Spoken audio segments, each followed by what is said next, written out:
Hello students, today our topic is revaluation of assets and liabilities.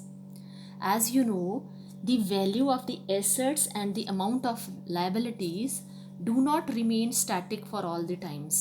जो हमारी value होती है एसेट्स की और लाइबिलिटीज़ की वो सेम नहीं रहती है, वो चेंज होती रहती है. These are subject to the increase and the decrease due to various internal and the external factors. कभी ये बढ़ जाती हैं, कभी ये कम हो जाती हैं.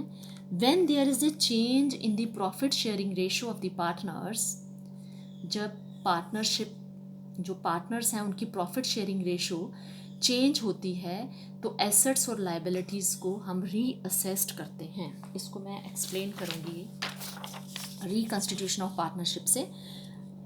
रिकन्स्टिट्यूशन ऑफ पार्टनरशिप कब होती है? when there is change in the profit sharing ratio. ठीक है. when admission of the partner, when there is admission of the partner, when new partner is admitted, when there is a retirement of the partner, or when there is a death of the partner. तो इन सभी cases में partnership को हम रिकन्स्टिट्यूट करते हैं, नए हमारे agreements बनेंगे. तो सपोज़ कीजिए, लेट अस सपोज़ कि जून में से in the period of June, ये हमारा प्रीवियस पीरियड है जिसमें हमारी ओल्ड रेशो थी 3:2. लेट अस एज्यूम 3:2, और जो हमारी नई रेशो है वो 2:3 है. Suppose there are 2 partners. तो अब प्रॉफिट शेयरिंग रेशो चेंज हो गई है. कब से चेंज हुई है? 1 जून से चेंज हो गई है. तो जो पिछला हमारा प्रॉफिट्स था,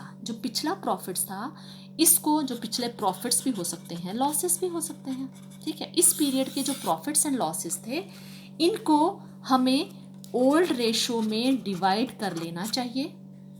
और जो अगले वाले हैं, जो नई रेशो में, इनको जो है अगले वाले की जो कैलकुलेशन होगी, पिछले वाला सेटल हमें कर लेना चाहिए ओल्ड रेशो में, ताकि अगले वाला कंटिन्यू हो सके न्यू रेशो में. इसीलिए for this purpose revaluation account is prepared. क्यों? क्योंकि जो एसेट्स और लाइबिलिटी की जो वैल्यूज चेंज हुई हैं और उसमें से जो प्रॉफिट और लॉस हुआ है, उसको हम यहाँ वाला यहाँ ही सेटल कर लें, आगे वाला आगे सेटल कर लेंगे. सपोज एसेट्स पहले थी आपकी 1 लाख, और ये जो 1 जून को हमारी 2 लाख हो गई.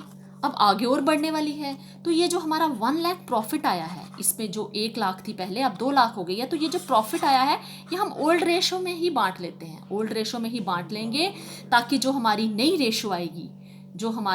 रेशो आएगी, ये हम जो अगला वाला हमारा पार्ट रहेगा वो हम नई रेशो में डिवाइड करेंगे. जो नए प्रॉफिट्स होंगे, नए लॉसेस होंगे, वो हम नई रेशो में डिवाइड करेंगे.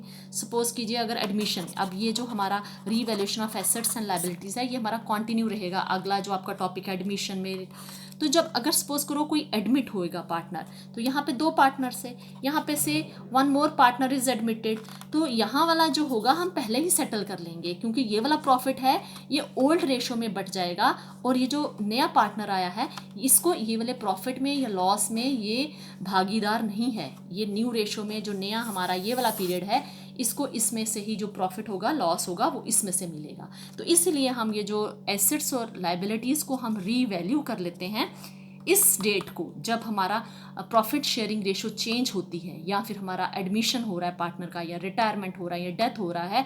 तो जो पिछले वाला सेटल हम पिछले में कर लेंगे ओल्ड रेशो में, नया वाला सेटल नए रेशो में कर लेंगे. इसलिए एसेट्स और लाइबिलिटीज़ को रीवैल्यू किया जाता है, ताकि उसमें से हम निकाल सकें कि वो प्रॉफिट हुआ है तो नुकसान हुआ है, जो भी हुआ है फाइनल प्रॉफिट और लॉस जो भी फाइनल हुआ है, वो हम डिवाइड कर देते हैं ओल्ड रेशो में, ताकि हम नया आगे कंटिन्यू कर सकें. ठीक है. तो ये देखो, हमारा revaluation of assets and liabilities आज का टॉपिक है. तो वैल्यू जो एसेट्स और लाइबिलिटीज़ की है, ये चेंज होती रहती है. जब भी चेंज होता है प्रॉफिट शेयरिंग रेशो में, तो हम एसेट्स और लाइबिलिटी को रीअसेस करते हैं, और जो भी उसमें से प्रॉफिट और लॉस आएगा उस रीवैल्यूएशन में, जो भी प्रॉफिट और लॉस आएगा जब वो अकाउंट बनाएंगे, तो उसमें से जो भी हमारा प्रॉफिट एंड लॉस हम निकालेंगे, वो शेयर कर दिया जाता है पार्टनर्स में ओल्ड रेशो में. ठीक है. 2 सिचुएशन होती हैं. Revaluation of assets and liabilities की, अगर figures of assets and liabilities alter की जाती हैं, चेंज की जाती हैं, तो रीवैल्यूएशन अकाउंट बनता है। अगर पार्टनर्स डिसाइड करते हैं कि हमें एसेट्स और लाइबिलिटीज़ की वैल्यू अल्टर नहीं करनी है, वो सेम रहेंगी बैलेंस शीट में, जो अगली नेक्स्ट पीरियड की जो हमारी बैलेंस शीट बनेगी, वो अगर रिकन्स्टिट्यूटेड पार्टनरशिप फर्म की या जो भी नई बैलेंस शीट बनेगी उसमें हमें फिगर्स को अल्टर नहीं करना है, तो फिर हम एक एडजस्टमेंट एंट्री पास करेंगे। तो आज हम ये वाला पॉइंट पढ़ने वाले हैं कि when the figures of assets and liabilities are altered then the revaluation account is prepared. ठीक है, तो रीवैल्यूएशन अकाउंट क्या होता है? Revaluation account is the nominal account. Nominal account है, नॉमिनल अकाउंट का क्या फॉर्मूला है? Debit all expenses and losses, credit all incomes and gains. Debit all expenses and losses, credit all incomes and gains, and it is prepared to determine the profit and loss arising out of the revaluation। जो भी हमें profit होगा, loss होगा, वो हम इस revaluation account से निकालेंगे। और जब रीवैल्यूएशन बनाया जाता है, when revaluation account is prepared, assets and liabilities appear in the balance sheet at there revised value. जो नेक्स्ट हमारी बैलेंस शीट बनेगी, नई बैलेंस शीट बनेगी, वो अब रिवाइज्ड वैल्यूज़ पे बनेगी। जो नई रिवाइज्ड वैल्यूज़ हैं, जो चेंज हो गई हैं वैल्यूज़, लेटेस्ट वैल्यूज़ हैं, उस पर हमारी बैलेंस शीट की जो लायबिलिटीज़ एंड जो एसेट्स हैं, they will appear in at the revised values. तो जर्नल एंट्री करते हैं। नेक्स्ट है जर्नल एंट्रीज। जर्नल एंट्री, सबसे पहले अगर हमारी एसेट इंक्रीज हो जाती है, इंक्रीज इन दी एसेट्स, अगर हमारी एसेट्स इंक्रीज हो जाती हैं, तो एसेट में इंक्रीज हुआ माने प्रॉफिट हुआ, गेन हुआ, प्रॉफिट हुआ, और इसको क्या करते हैं? क्रेडिट करते हैं। इसको क्रेडिट किया जाएगा, तो इसका मतलब किसको क्रेडिट करना है? रीवैल्यूएशन अकाउंट को क्रेडिट करना है। क्रेडिट किसको करना है? रीवैल्यूएशन अकाउंट हमारा नॉमिनल अकाउंट है, उसको क्रेडिट करना है। तो ऑब्वियस है एसेट को हम डेबिट करेंगे। तो एंट्री, जर्नल एंट्री हमारी बनेगी asset account debit to revaluation account, to revaluation account. अगर हमारी डिक्रीज हो जाएगी, डिक्रीज इन दी एसेट्स होंगी, तो डिक्रीज हुआ तो ये लॉस हुआ हमारा। ठीक है, लॉस है तो लॉस को क्या करेंगे? डेबिट करेंगे। डेबिट किसको करना है? रीवैल्यूएशन अकाउंट को डेबिट करना है। तो एंट्री होगी हमारी revaluation account debit to asset account. Third है, अगर हमारी unrecorded assets brought in the books, कोई भी एसेट्स हैं जो रिकॉर्ड नहीं की हुई हैं, उनको अब आपने रिकॉर्ड करना है, तो गेन हो गया एसेट, तो दिस इज गेन और प्रॉफिट। तो इसको हम क्या करेंगे? क्रेडिट करेंगे। तो रीवैल्यूएशन अकाउंट को क्रेडिट किया जाएगा, एसेट अकाउंट को asset account debit to revaluation account, to revaluation account. Fourth is decrease in the liabilities. Decrease in the liabilities, जब लायबिलिटी डिक्रीज होती है, लायबिलिटी मैंने जो हमें पैसा देना था वो कम हो गया, तो हमें प्रॉफिट हो गया, गेन हो गया, दिस इज द गेन। और जो गेन होगा इसको हम क्रेडिट करेंगे।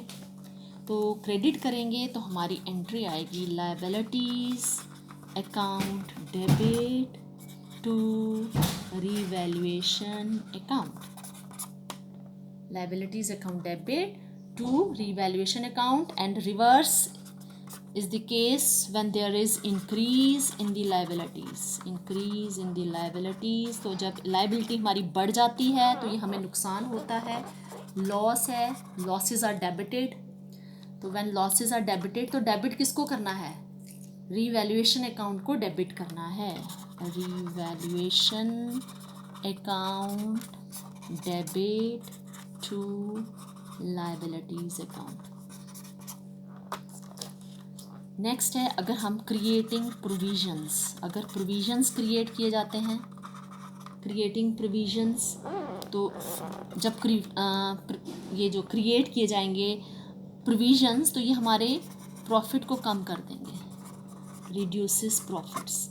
तो जब रिड्यूस करेंगे ये प्रॉफिट को, तो हमें डेबिट करना पड़ेगा रीवैल्यूएशन अकाउंट को, revaluation account debit to provisions account, to provisions account.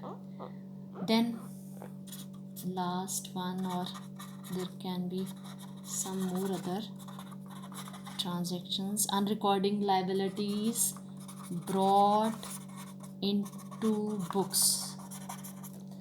अगर कोई अनरिकॉर्डेड लाइबिलिटी है और वो बुक्स में आपने रिकॉर्ड करनी है, अनरिकॉर्डेड लाइबिलिटी अगर आपको बुक्स में रिकॉर्ड करनी है तो लाइबिलिटी आपकी बढ़ जाएगी, loss, addition to the liability is a loss, तो लॉस है तो डेबिट करना पड़ेगा, तो रीवैल्यूएशन अकाउंट को डेबिट करेंगे, revaluation account debit to liabilities account,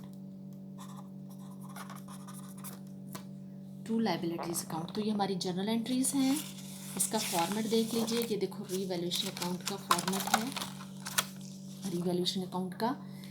तो when there is increase in the assets, increase in assets माने गेन, तो गेन को हम क्रेडिट करते हैं, रीवैल्यूएशन अकाउंट को क्रेडिट करेंगे।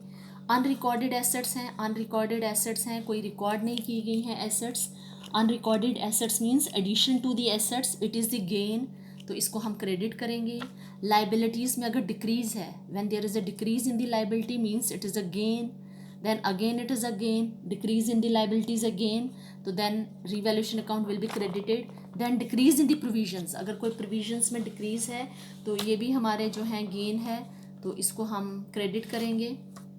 एसेट्स अगर इंक्रीज हुई हैं, सॉरी डिक्रीज हुई हैं अगर एसेट्स में, एसेट्स हमारी अगर माइनस हुई हैं तो ये हमारा लॉस है, तो इसको हम डेबिट करेंगे, लॉसेज आर डेबिटेड। अगर लाइबिलिटी इंक्रीज हुई है, इंक्रीज इन द लाइबिलिटी हमारा जो है ये इंक्रीज इन द लाइबिलिटी हमारा नुकसान है, तो इसको हम डेबिट करेंगे। अनरिकॉर्डेड लाइबिलिटी, कोई लाइबिलिटी रिकॉर्ड नहीं हुई है, लाइबिलिटी रिकॉर्ड नहीं हुई है तो ये भी हमें नुकसान है, इसको भी हम डेबिट करेंगे।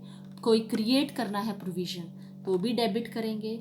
और जब हम बैलेंसिंग निकालेंगे, this minus this, if there is a profit, if there is a profit on revaluation then revaluation account will be debited, revaluation account को डेबिट करेंगे अगर हमारा ये जो बैलेंसिंग फिगर प्रॉफिट आता है, तो जो बैलेंस हम निकालेंगे अगर ये बैलेंसिंग फिगर हमारा प्रॉफिट आएगा तो ये हम डेबिट की तरफ आएगा और ये हम बांट देंगे capitals to partners capital account, partners में हम बांट देंगे ये, ठीक है, ये पार्टनर्स में बांट दिया जाएगा ओल्ड रेशो में।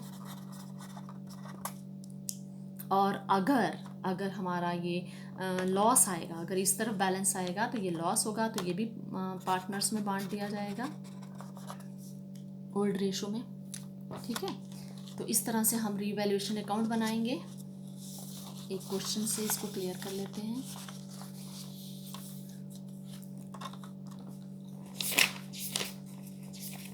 इसे question number 13 of your book, question number 13,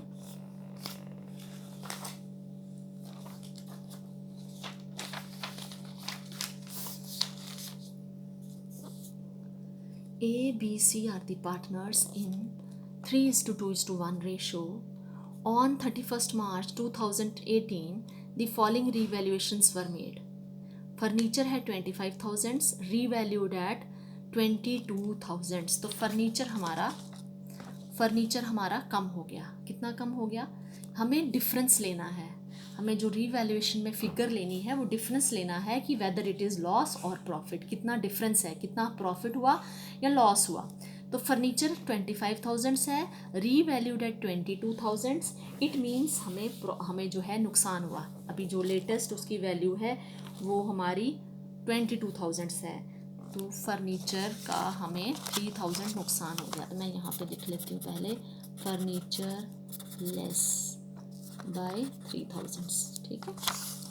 उसके बाद है स्टॉक 10,000 है, रीवैल्यूड एट 4,000, सो स्टॉक भी हमारा कम हो गया, स्टॉक लेस बाय 6,000। उसके बाद है डेटर 40,000 हैं और प्रोविजंस रिक्वायर्ड 10%, अगर 40,000 का होगा तो 4%, तो प्रोविजन आपको रिक्वायर करना है, क्रिएट करना है, प्रोविजंस टू बी क्रिएटेड 4,000, तो 4,000 हमें प्रोविजंस में क्रिएट करना, ठीक है, प्रोविजंस में क्रिएट करना है। उसके बाद unrecorded liabilities 1,000, unrecorded liability 1,000 Next, general reserves was 12,000. The partners have decided to change the ratio. The new ratio will be equal. General reserves is not to be closed. ये वाला देखना हमें point, general reserve account को हमने close नहीं करना है. तो जनरल रिजर्व्स पहले था 12,000, इसको ओल्ड रेशो में बांट देंगे और नया क्रिएट करेंगे, नई रेशो में नया क्रिएट करेंगे, क्योंकि ये हमें अकाउंट क्लोज नहीं करना है. तो अब ये जो अगर एसेट कम होती है, लॉस है, तो डेबिट होगा रीवैल्यूएशन अकाउंट. हमें स्टॉक है, लेस हो गया, तो डेबिट होगा रीवैल्यूएशन अकाउंट. प्रोविज़न जो क्रिएट करने हैं, प्रोविज़न क्रिएट करने हैं, तो ये भी हमें नुकसान हुआ, ये भी डेबिट होगा. रीवैल्यूएशन अकाउंट कौन सा डेबिट होगा? Revaluation account. फर्नीचर अकाउंट नहीं, रीवैल्यूएशन अकाउंट डेबिट होगा. रीवैल्यूएशन अकाउंट डेबिट होगा with the stock. Revaluation account debit होगा, ठीक है. और अनरिकॉर्डेड लाइबिलिटी के भी लिए भी ये जो है हमारा रीवैल्यूएशन अकाउंट को हम डेबिट करेंगे. तो एंट्री बनेगी revaluation account debit to furniture account, to stock account, to provision account, to unrecorded liability account. तो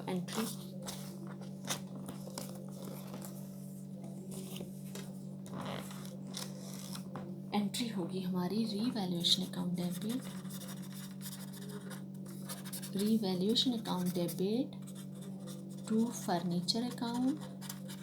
फर्नीचर कितना था, यहाँ पे क्रेडिट में लिखेंगे 3,000. टू स्टॉक अकाउंट, स्टॉक कितना कम हुआ था, 6,000. जो हमारा डिफरेंस है वो लेना है, कितने से कम हुआ, लॉस या प्रॉफिट, वो लेना है हमें. टू प्रोविजंस कितना क्रिएट करना है, to provisions for doubtful debts account, तो ये हमने क्रिएट करना था 4,000. उसके बाद अनरिकॉर्डेड लाइबिलिटी था, टू अनरिकॉर्डेड लाइबिलिटी अकाउंट 1,000. तो ये हो गया हमारा 14,000. तो रीवैल्यूएशन अकाउंट में हम डेबिट कर देंगे 14,000 से. Being the assets and liabilities revalued, being assets and liabilities, being assets and liabilities revalued, ठीक है. ये हमारी जर्नल एंट्री हो गई एक. उसके बाद एक जनरल रिजर्व की थी. अब इसका प्रॉफिट कितना आएगा, रीवैल्यूएशन अकाउंट बना लेते हैं.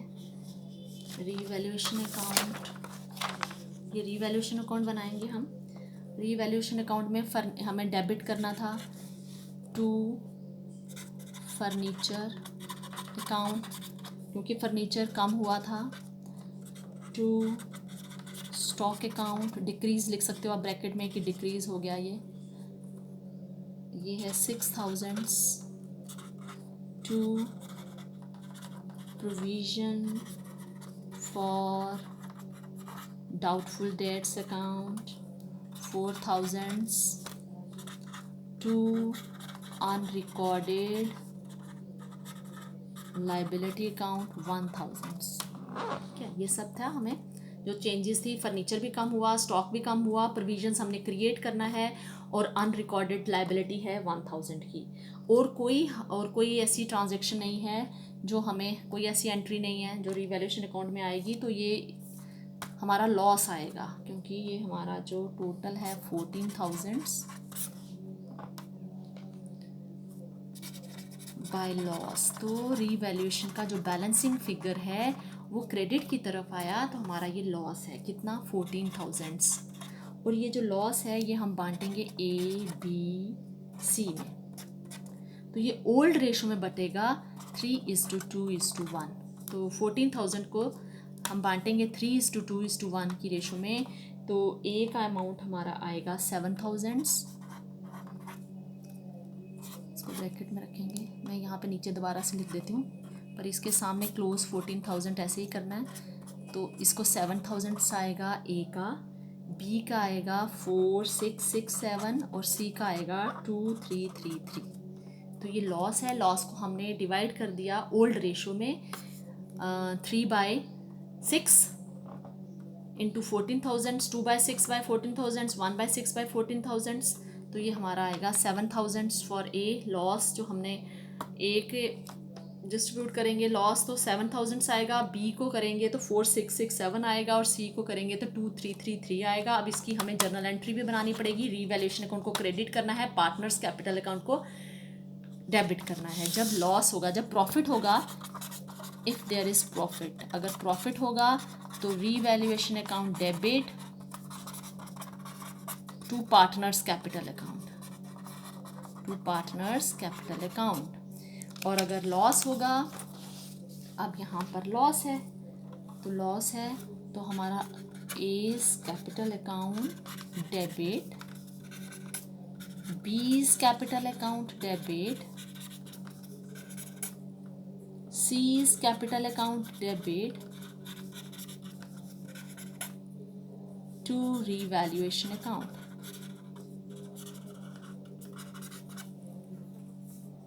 तो 14,000,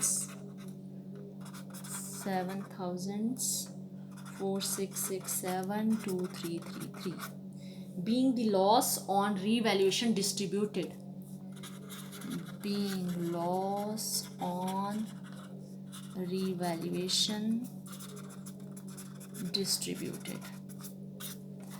तो ये लॉस की भी एंट्री हो गई, और जो हमारी रीवैल्यूएशन की, जो हमने एसेट्स की थी डिक्रीज़ की, या फिर जो अनरिकॉर्डेड लाइबिलिटी की, प्रोविजंस की, वो भी एंट्री हो गई।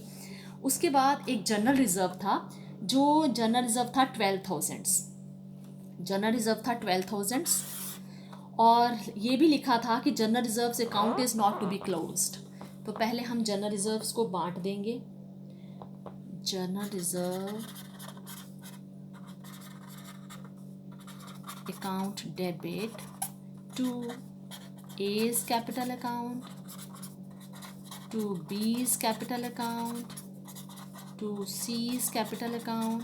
तो ये जो 12,000 है, ये हमने ओल्ड रेशो में 3:2:1 की रेशो में, ओल्ड रेशो में 3:2:1 की रेशो में हमने बांट देना है, ए को, बी को, सी को।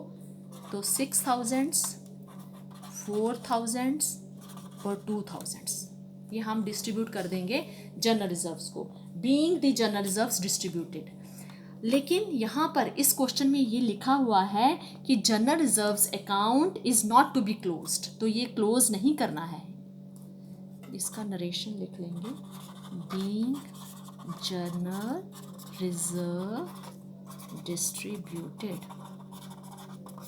अब इसको हमने रिक्रिएट करना है। रिक्रिएट करना है वो इस वजह से क्योंकि ये क्वेश्चन में लिखा है general reserves account is not to be closed, general reserves account को क्लोज नहीं करना है। अगर ये लाइन नहीं लिखी होती, इसको क्लोज करना होता तो हम डिस्ट्रीब्यूट कर देते, बात ख़त्म। तो लेकिन इसको अब रिक्रिएट करेंगे। A's capital account debit, B's capital account debit, C's capital account debit to general reserve, to general reserve account. तो अब ये नई रेशो में इक्वल थी, नई रेशो इक्वल है, तो 4,000, 4,000, 4,000 और ये हमारा 12,000 जनरल रिजर्व्स है। जनरल रिजर्व्स हमने 12,000 रिक्रिएट किया, being general reserves recreated, 12,000 recreate किया और इक्वल रेशो में, नई रेशो में, न्यू रेशो में ये आएगा हमारा। तो इक्वल है नई रेशो, तो 4,000, 4,000, 4,000, दिस इज 4,000। तो इस तरह से हमारी ये जर्नल एंट्रीज भी हो गई और रीवैल्यूएशन अकाउंट भी हमने कर दिया। इस तरह से हमने प्रिपेयर किया रीवैल्यूएशन अकाउंट। एक और पॉइंट है, जैसे नेक्स्ट क्वेश्चन में था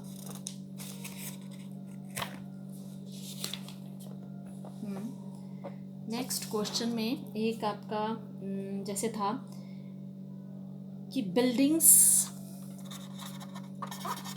₹1 लाख, बिल्डिंग्स की वैल्यू दी है 1 लाख और आगे लिखा है इंक्रीज्ड टू ₹1,10,000 टू।